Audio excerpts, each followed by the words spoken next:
વાડી જાહે બરોબર ચડી જાહે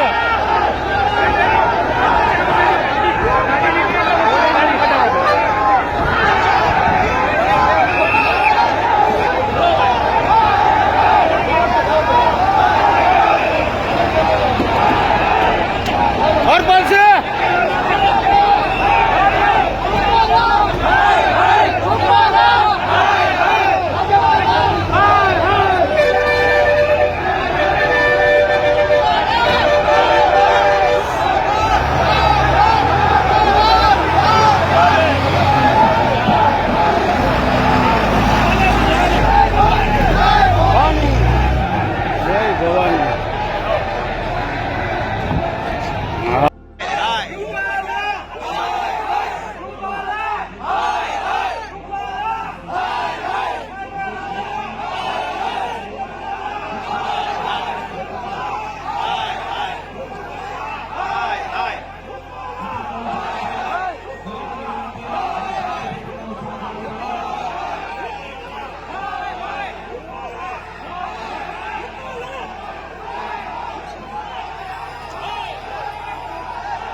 મારે ક્ષત્રિય સમાજના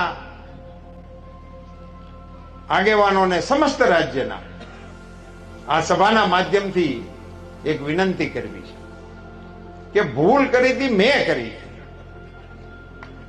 એની મેં જાહેરમાં માફી માંગી લીધી છે, કારણ કે મારો ઈરાદો નહોતો.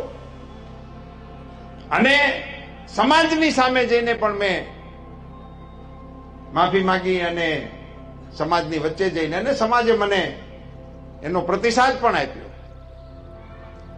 પણ મોદી સાહેબની સામે શા માટે? ક્ષત્રિય સમાજને મારે કહેવું છે કે તમે તમારા યોગદાનને યાદ કરો.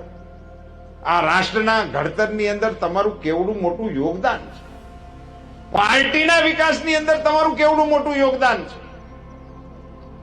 અને નરેન્દ્રભાઈ મોદી જેવા વડાપ્રધાન જ્યારે 18 કલાક માણસ ભારત સિવાયની કોઈ વાત વિચારતો ના હોય, મારા દેશ સિવાય કોઈ વિષયની સાથે જેનો નાતો ના હોય, 140 કરોડ દેશવાસીઓને જે માણસ પોતાના પરિવાર તરીકે સંબોધન કરતો હોય, અને એમના આખી વિકાસ યાત્રાના સાથીઓ તરીકે કેટલા ક્ષત્રિય આગેવાનોના હું નામ લઈ શકું.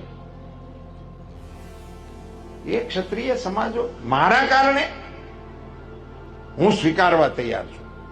ચલો આપને એમ લાગતું હોય કે મારી ભૂલ છે, મેં તો સ્વીકારી છે, પણ મોદી સાહેબની સામે ક્ષત્રિય સમાજને ઉભો કરી દેવો એ મને એવું લાગે છે કે યોગ્ય મને નથી લાગતું. નરેન્દ્રભાઈ મોદી આજે વિશ્વના નેતા છે, આપણા દેશના નેતા.